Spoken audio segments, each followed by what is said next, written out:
The way we think about robots, it's completely out of date. And as this technology just keeps racing forward, our old definitions aren't just failing us.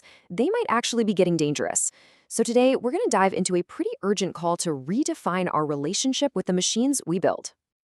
So let me ask you, when you hear the word robot, what's the first thing that pops into your head? Is it some clunky metal arm on a factory line? Or maybe, a friendly little droid from a movie? Okay, got that image? Good, because we are about to completely shatter it.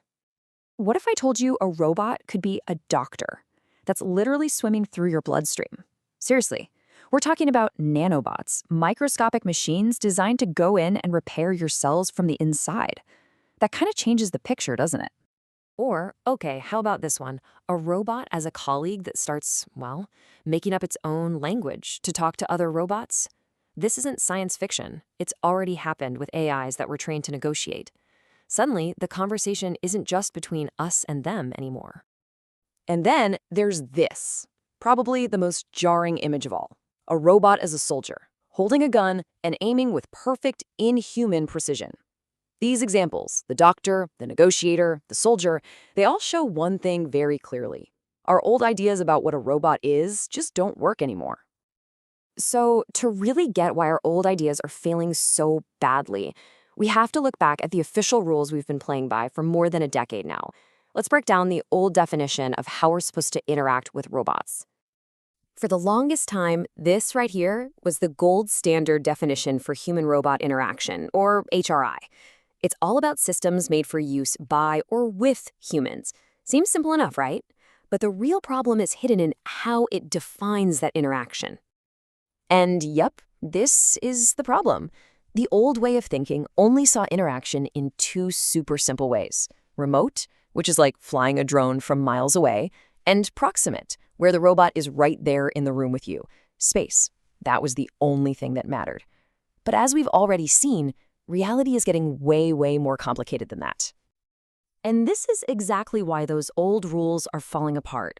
The lines are just getting so blurry between what's human and what's machine, between what's near and what's far, and maybe most importantly, between a tool and an actual actor. Just look at how these new interactions break the mold. Those nanobots in your body, they're not remote or proximate, they're what the source calls an intact state. They're inside you. What about the AIs making their own language? That's robot-to-robot interaction. Humans aren't even in the loop. And robotic sensors that can read your muscle movements are like a second skin, an integrated state. None of this fits into those old, neat little boxes. Okay, to really feel the urgency here, we need to look at a tale of two very, very different robots. This is where all these abstract ideas suddenly become a very real and very stark philosophical fight. So first up, meet Atlas, developed in the US by Boston Dynamics. For the sake of our story today, let's think of Atlas as the helper. So what can Atlas do? Well, it can walk over really tough, snowy ground. It can get knocked flat on its back and just pop right back up. It can help you out with tasks like stacking boxes. But here's the crucial part. In the videos we've all seen, it's shown obediently just taking it, getting pushed, kicked, and beaten during tests. Its whole purpose is framed as durable, helpful assistance. And now, meet Fedor, a humanoid robot from Russia. And right away, the whole feeling is completely different. Let's call Fedor the fighter. Fedor's skill set is, well, a little different. It can hold a handgun in each hand and shoot targets with incredible accuracy. It can drive military vehicles, it does military fitness drills, and as the source material points out, its own introduction described it as, and I'm quoting here, a soldier by all means. A totally different mission. So let's put them right next to each other, because this comparison says everything. The helper versus the fighter. And this isn't just about a difference in what they can do. This is a massive, fundamental shift in the whole philosophy of why we build these things. I mean, this table just lays it all out crystal clear. Atlas's role is support. Fedor's is a soldier. Atlas is shown assisting people. Fedor is shown wielding weapons. And this brings us to the absolute core of it, the philosophy. Atlas is a tool designed to help a fighter. Fedor is being presented as a robot designed to be the fighter. This whole shift leads us to this really powerful idea, something we could call Chekhov's robot. It's a perfect analogy for why we so urgently need a new set of rules for this new reality. You've probably heard this famous principle from the playwright Anton Chekhov. It's a basic rule of storytelling. Every single thing you introduce has to have a purpose. If you show the audience a gun in the first act, you're creating a promise that it's going to be used later.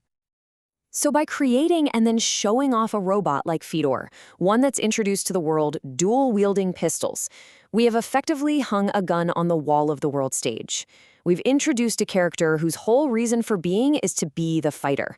And that, the source argues, kicks off a completely new and very serious chapter in our story with robots. And that leaves us with this final, incredibly important question.